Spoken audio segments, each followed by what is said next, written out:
Boa tarde ou bom dia?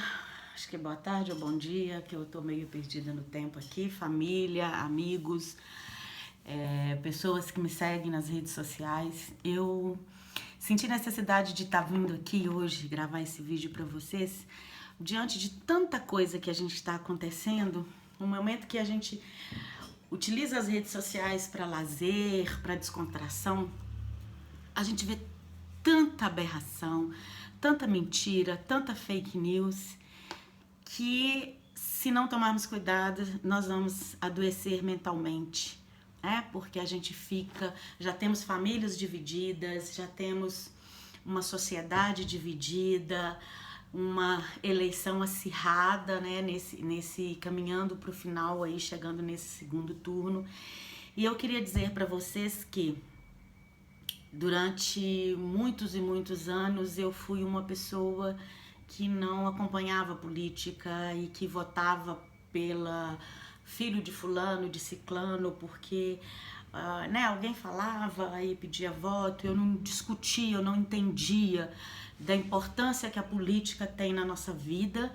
Eu não me via como um ser político, né? Nós somos seres sociais e políticos, culturais. Então a política ela é importante pra gente e não adianta a gente pensar, qualquer um que ganhar tá bom. Não é assim que as coisas acontecem e nós já passamos por várias experiências de políticos no governo e hoje eu, com todo meu esforço, minha dedicação para estudar, para ler, para entender um pouco do que é fascismo, do que é comunismo, do que é um projeto liberal, neoliberal, do que é uma república, do que é uma democracia, do que é a liberdade de expressão. Tudo isso foram muitos anos de estudo, né? Talvez eu tenha atingido assim o ápice de uma consciência política quando eu fui ser também uma pesquisadora, e eu sou uma cientista da educação, faço pesquisa, oriento alunos, faço tripé, ensino, pesquisa e extensão.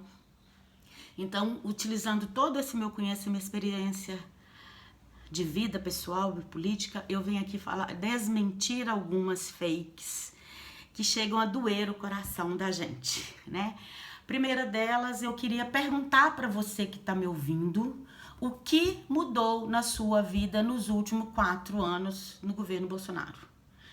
Logo em seguida, eu pergunto para você como era a sua vida no governo Lula e o primeiro governo Dilma, porque o segundo não existiu, né? O segundo não existiu por um menininho birrento que não aceitou perder a eleição. Pensando no que mudou, eu vou em seguida fazer outras questões que eu queria que você pensasse. Se o seu filho fosse condenado e preso por convicção, você aceitaria essa prisão?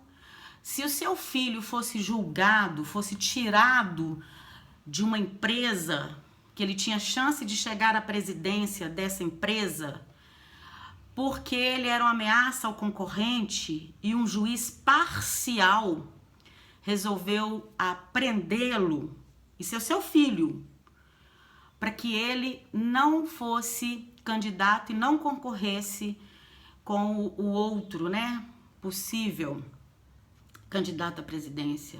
Você acharia justo? O que aconteceu é que nós tivemos um juiz parcial que hoje está aí, eleito candidato, foi participante do governo, né, do atual presidente, e que prova que foi uma prisão que tinha a finalidade de tirar o Lula da competição. O Lula foi inocentado por foram mais de 26 processos, né? O Lula é acusado de ladrão, mas a vida dele, dos filhos dele, que inclusive existe muita fake news de limpar cocô de zoológico, disso e daquilo. Gente, pelo amor de Deus, isso é fake, não existe isso. A mesma pessoa que acredita nisso, que sabe que a vida do Lula foi revirada de cabeça para baixo, que tentaram de tudo achar algo contra ele, não acharam, prenderam por convicção, não aceita a corrupção de filhos do presidente que compraram 51 imóveis com dinheiro vivo. Quem aí que tá me vendo, me ouvindo, que compra imóvel com dinheiro vivo? Eu tô falando de um, eu não tô falando de 51. Então, assim, o que que tá acontecendo? Do atual presidente, a corrupção é comprovada. E ainda assim, as pessoas passam pano. A do Lula foi comprovadamente que não existiu. Não é que não existiu a corrupção. Existiu corrupção no governo PT, existiu o desvio de dinheiro da Petrobras. Ninguém está negando isso. Mas não foi o Lula que quebrou o país, não foi o Lula que inventou a corrupção e não foi provado que o Lula é corrupto. Agora, nós temos orçamento secreto, sigilo de 100 anos, que ninguém vai estar aqui para saber o que aconteceu. Nós temos barra de ouro em pneu de carro, nós temos compra de voto por meio de políticos, a igreja está sendo utilizada como lavagem cerebral, os padres estão sendo atacados porque falam em acabar com a fome. E esse governo não é favorável que se acabe com a fome. Dizem que quem acaba com a fome é Satanás. Gente, pelo amor de Deus, não pode, eu não estou entendendo o que está acontecendo com a população. Como que um cristão passa pano para um senhor que fala que pintou um clima entre ele e uma adolescente de 14 anos? Já imaginou você, sua filha de 14 anos chegando em casa e falando que um senhor de 60 e tantos anos falou que pintou um clima entre os dois? Você, mãe de família, você, cidadão do bem, você, pai de família. Então, vamos parar e pensar um pouquinho o que está acontecendo com o país. O ódio cresce cada dia mais. As pessoas não sabem ouvir. Me dê um argumento, sem usar o nome do PT e do Lula, do porquê você vota em Bolsonaro. Qual é o argumento? O que ele tem de projeto político, social, inclusivo, de educação, que ele ganha o seu voto?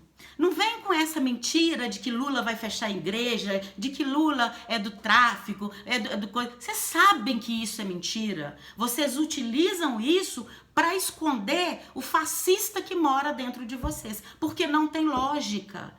Vocês acreditaram, se não fez isso em 8 anos de Lula, 4 de Dilma, como é que vocês acham que vai chegar aí, gente? Um comunista invadir sua casa e botar você para correr?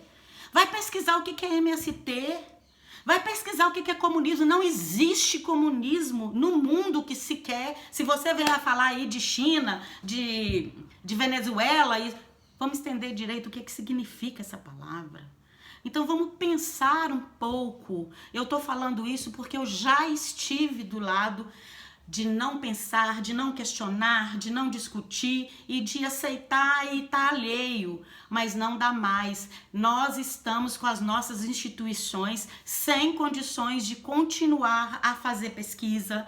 Foram bolsas de pesquisa cortadas.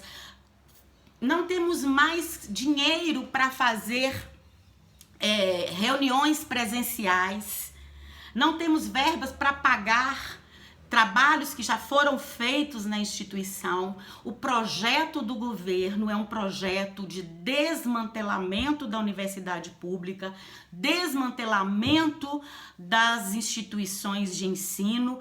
Por que será? Não é porque lá tem maconha, não, porque maconha você vai encontrar aí onde você quiser achar. Você vai procurar. É porque lá tem pesquisa, é porque lá tem pensamento crítico. E não é porque lá tem um bando de comunista e de marxista, não. Porque nem marxista eu sou, tá? É porque lá tem quem pensa, tem quem pesquisa, tem quem discute e não interessa ao projeto de governo pessoas que pensam, que discutem, que questionam, né? Interessa às pessoas que aceitam em nome de Deus que você utilize arma, que você não preocupe com a fome, que a gente não tenha projetos de inclusão social. E além disso tudo, nós temos aí uma inflação altíssima, a gente está pagando quase R$10 num litro de leite, R$10 numa lata de óleo, 100 e tantos reais num botijão de gás.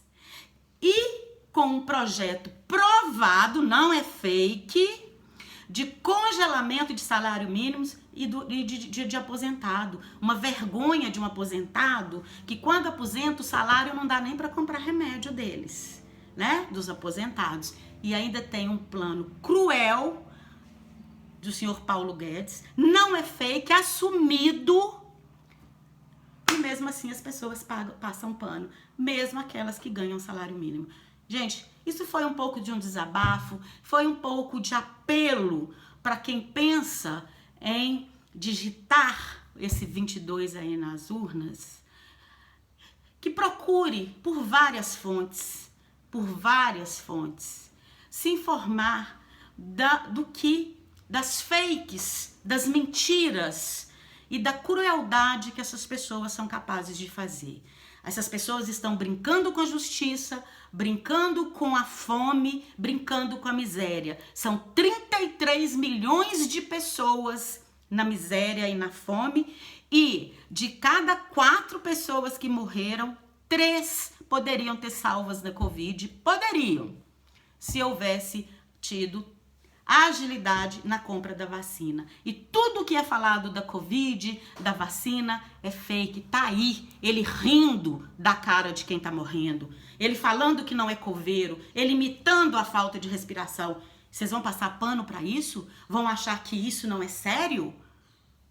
Me desculpe. Então, cada um continua tendo a liberdade de votar em quem quer. Mas pense que você representa o seu projeto político. Então, isso quer dizer que se você estuda, lê, busca em diferentes fontes e continua apertando 22, você está bem parecido com esse governo que está aí, porque você é conivente com tudo isso.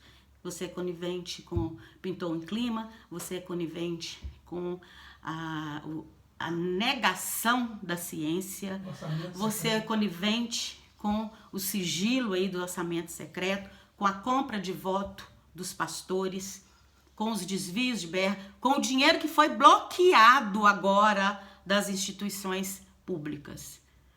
Mas somos reféns das nossas escolhas. Eu escolho estar do lado da justiça social, eu não escolho estar do lado de um ladrão, porque Lula é inocentado. Eu escolho estar do lado da justiça social, e justiça social não é caridade, porque a nossa classe média adora ir para a igreja rezar, doar cesta básica, doar brinquedo no dia da criança, doar roupa usada, mas não quer justiça social. Quer que o pobre continue pobre para que eu faça caridade e ainda seja, nossa, a Adélia é uma pessoa caridosa, cristã, vai à missa, doa cesta, doa marmitex, doa brinquedo. A Adélia tá inflando o ego dela, né? Nesse sentido. Mas não tá querendo o pobre na universidade, o pobre no avião, né? O pobre em bons postos de trabalho. Beijo de luz, que Deus ilumine o coração de cada um de nós e que a gente seja menos arma e Lula livre.